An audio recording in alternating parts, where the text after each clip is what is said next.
알트코인들 같은 경우에는 시장이 그렇게 나쁘지만은 않을 수가 있습니다. 네, 여러분 반갑습니다. 트레이더 원입니다.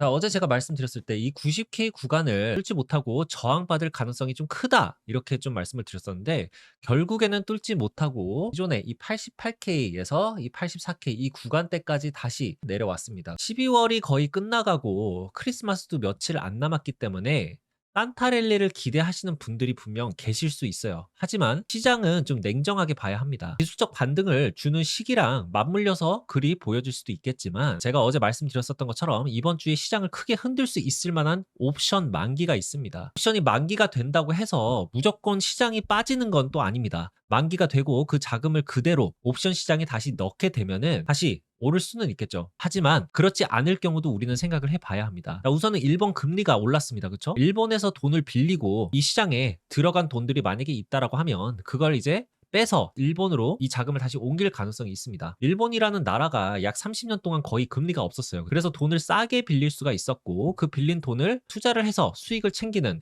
NK 트레이딩이라는 게 가능했었습니다. 하지만 지금은 금리가 올랐기 때문에 앞으로도 계속 올릴 것이라는 가정하에 굳이 주식이나 코인 시장처럼 위험 자산을 고집하지 않아도 되는 상황이기 때문에 엔화에만 투자를 해도 안정적인 수익을 낼 수 있다, 이런 분위기가 지금 만들어졌어요. 1월에 FOMC 회의가 있을 예정이죠. 그때 금리를 한 번 더 인하할 수 있다는 기대가 시장에서는 그렇게 높지 않습니다. 지금 시장에서는 1월 달에 금리를 한 번 더 인하할 수 있다라는 그 예측치가 지금 17.7% 정도밖에 안 됩니다. 이런 상황에서 옵션 시장에 다시 자금이 들어갈까요? 안 들어갈 가능성이 좀 있다라는 거죠. 빠질 가능성도 우리는 어느 정도 예비를 해야 된다고 봅니다. 저뿐만이 아니라 해외 쪽에 있는 코인 시장 분석가들이랑 좀 대화를 나눠보면 좀 비슷한 의견들이 굉장히 많아요. 이번 주는 이런 부분 때문에 휩소라든지 페이크 움직임을 조심해야 될 필요는 좀 있다. 근데 이 시장 경험이 많이 없으신 분들 같은 경우에는 휩소가 뭔지 잘 모르실 수도 있을 거라는 생각이 들어요. 이제 휩이라고 하는 거는 이제 채찍을 뜻하는 거예요. 채찍질을 하면은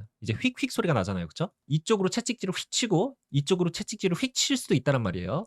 근데 여기 중간에 만약에 사람이 껴있다라고 하면은 중간에 서 있던 사람은 그냥 맞게 되는 겁니다. 그쵸? 그래서 트레이딩에서는 이 채찍으로 휙휙 거리는 게 순간 가격이 위로 올랐다가 순간 가격이 떨어졌다가 요런 거를 뜻하는 거고요. 중간에 서 있는 사람이 있다면은 이라고 얘기를 드렸는데, 이게 바로 개미 투자자들입니다, 여러분들. 휩소라는 것은 쉽게 얘기하면은 개미 털기인데, 그 부분에 대해서 우리가 좀 조심할 필요는 있겠다. 비트코인이 지금 요 구간대에서 횡보를 하고 있는 중인데 84K까지 리테스트를 하러 다시 빠질 가능성도 충분하게 있고요. 만약에 산타 랠리라는 그 기대감 때문에 수급이 좀 붙는다라고 하면은 90K 정도까지는 다시 리테스트를 할 수 있다라고 저는 지금 보고 있습니다. 그러니까 지금 휩소를 친다라고 하면은 90K에서 84K 사이로, 여기를 지금 못 들어준다라고 하면은 사실 88K에서 84K 요 사이로 휩소가 일어날 가능성이 굉장히 크겠죠. 비트코인 도미넌스 같은 경우도 보면은 이 구간대에서 지금 저항을 맞긴 했습니다. 비트코인도 횡보를 해주거나 오히려 빠지는 상황에서 비트코인 도미넌스가 같이 떨어져 준다라고 하면은 알트코인들 같은 경우에는 시장이 그렇게 나쁘지만은 않을 수가 있습니다. 금 같은 경우도 벌써 또 신고가를 찍은 상황이에요. 결국엔 뭐냐,